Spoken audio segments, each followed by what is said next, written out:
Hello everyone and welcome back to the review of the 1 to 100 Kagutsuchi Kou from the Fame Arms series.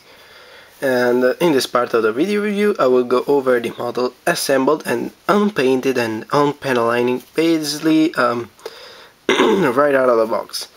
So yeah, stay tuned for that. And where do we start from with this guy? Believe me, there's really a lot to say. Let's start from the articulation. Oh, and there goes a foot. And yeah, you can easily understand one of the things I wanted to talk about, but I'll get to that. Okay, let's start from the head. The head is really limited. It can turn to the side, can turn all the way around, but can't really go up and down much because of the armor all around. Funny thing is, if you remove the armor, it can move. So it's not the articulation. I mean, it's not a bad joint, it's just that it's hindered by all this armor. The arms can rotate around like so, and can't move forward and backward, which is a little bit disappointing. Can move up and down on a joint on the shoulder, which is another disappointment, but they can move at the arm, and they can move up about this far, so all together with the arm and the shoulder this high up, which is a pretty poor articulation, gotta say. Then they can rotate below the shoulder, if you can get it to rotate all the way, because of all the armor that gets in the way. The elbow are double jointed, but this is all you're gonna get. I'm not even sure how much it's bent because of all the armor. I can't really see anything. Then we have the ends that are on pegs, not ball joints, so they can rotate around, but they can't wiggle. And there goes his head. Sorry about that. As I was saying, the hand can't wiggle, but they can move up and down on a wrist joint pretty far. And then we have some kind of another arm, much like the GPO3 Stamen. It has this little arm inside, which is pretty cool, and actually this little hole, you can fit a 1 to 144 beam in there. Okay, so you fold it backward and back onto the elbow. The torso. The torso can't move side to side, can move backward and forward quite a lot. Can rotate all the way, no, can rotate like this on the upper torso, and then it can rotate. No, sorry, it can't rotate. This is all it's gonna rotate. Sorry. Okay, then we have no front skirts, no side skirts, but we have one large back skirt that moves up and down. Some gummy wire in there, which is kinda cool. Then the legs can move forward and backward like the shoulder should. In fact, the inner frame is actually turned upside down. These are the joints that on the Zenrai are used for the shoulder, and there would be the joints that the Zenrai uses for his legs, and they are, well, there's a lot of stuff going on with the Zenrai frame. You will need to modify that quite a bit. Okay, can move forward and backwards as said, and to the side about this far, which really isn't that impressive. They can move forward about this far and backward a little bit more. The knees, this part coming out, sorry about that. Oh man, this kit is a mess. Just give me a second to plug it back.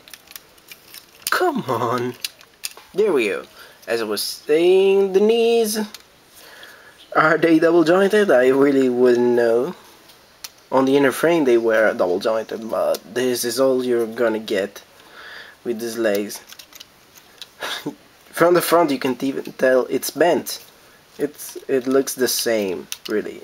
It's disappointing. The ankles are pretty free to move around. They can move to the side and pop out. Why not? They can move to the side and rotate like this all around and up and down.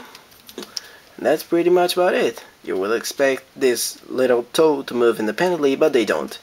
One extra feature they give you is that these little wheels can be turned down, and you just then extend the wheel like this, and it doesn't rotate, but you can have it look like it is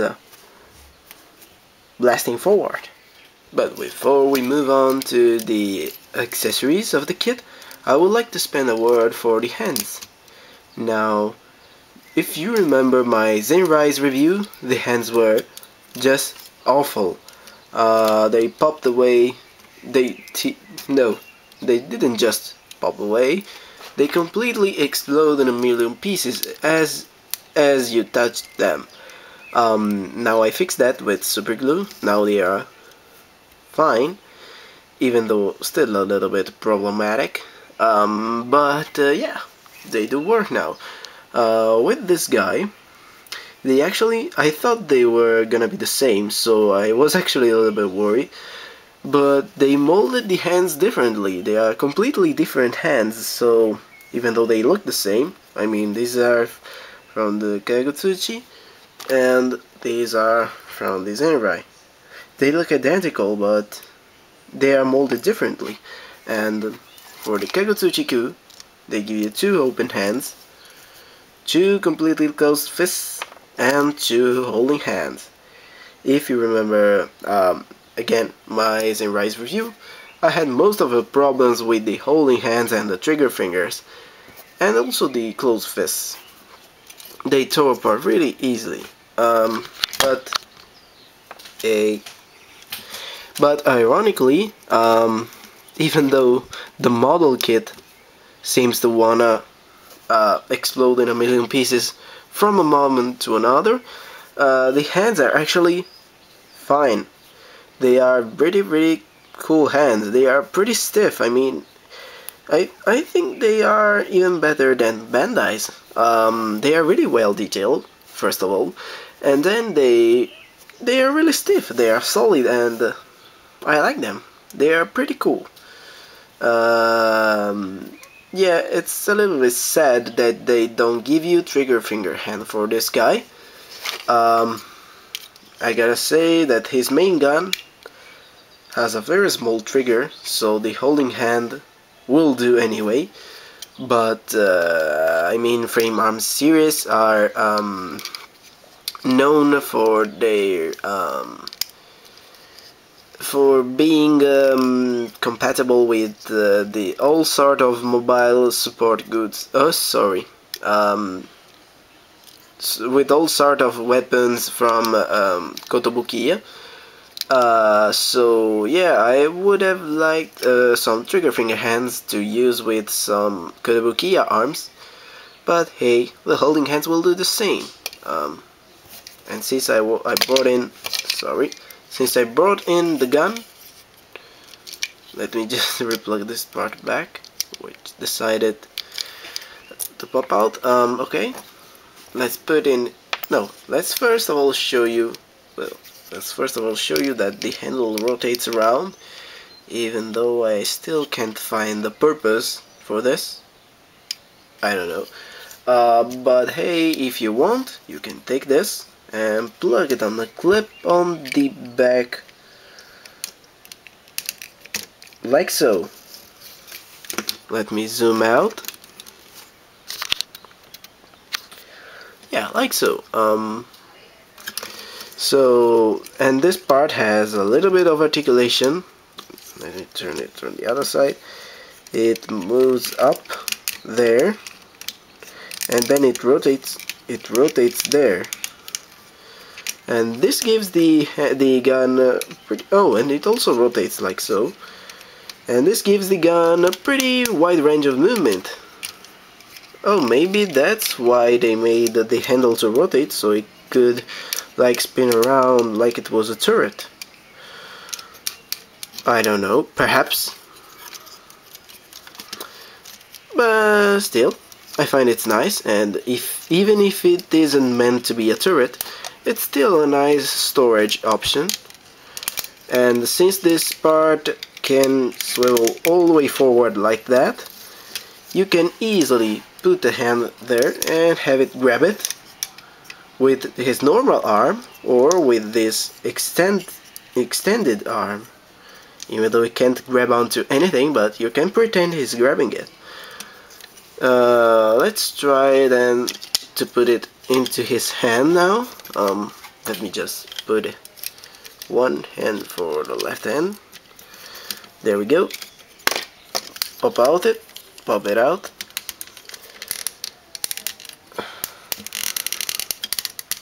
Put this part back down. There we go. Then take a holding hand. There it is. Tear apart the fingers. I find it easier to first wrap around the fingers to the weapon, and then just put the rest of the hand back on.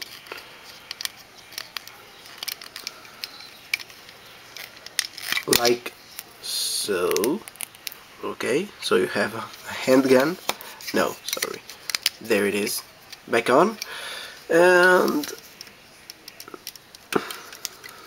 put it into his hand. Come on, you fucker. Oh, and also these missile launchers, I guess they rotate up and down.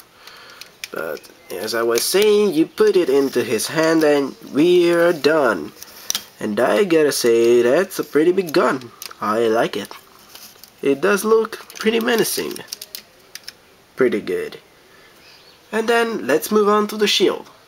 And there we have the shield. I like how every panel is separate, so you can put 2 or 3 or whatever combination you want. And then let me first show you that it has a hole and a peg. The peg is unused for the shield, but since frame arms kits tend to have like hard points pretty much everywhere, all around the body, you can put these, let's call them shield bits, and plug them in every hard point that you can think of, even in other kits. So that's a pretty nice bonus. Now let's move on to the giving it back. Okay, let's move on to the actual Kagutsuchi Kou shield. It has a handle that looks like it could slide up and down, but it can't. Don't try, it can't. It has a handle, and you just use the other holding hand. You don't even need to tear apart the fingers really, you just slide them in there and put the shield into his hand,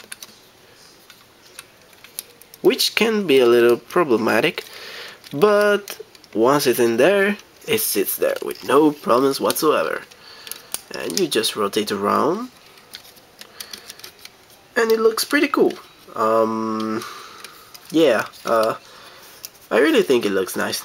I really like this shield, and plus the fact that you can put the shield bits all around the Kagutsuchi or even other kits from frame arms, of course, but I think they could fit even some other kits, perhaps Gundam. But anyway, I digress. Yeah, it's a really nice shield and sits there no problem. I wish it could like the Gundam models, like it could just hang somewhere on the elbow, but I mean, so I could have the left hand free to hold something else, for example a beam saber, which isn't included in this kit. This is extra. yeah, so I could have the left hand free, but yeah, it can't plug anywhere in the arm, so yeah, it stays fine on the hand, so I won't really complain a lot. It's the way it is, take it or leave it. And I think I might stop here part 2 of the video. This is everything I can think of for the articulation and the accessories. Really comes with anything else. So yeah, stay tuned for part 3, where I'm gonna go a little bit over the posability of this kit and summarize all the problems and the good things that I can think of, so you can decide whether you're gonna pick it up. So this was Scar from MECHANETWORK.com. Don't forget to check out our new website. Stay tuned for part 3. I'll see you there.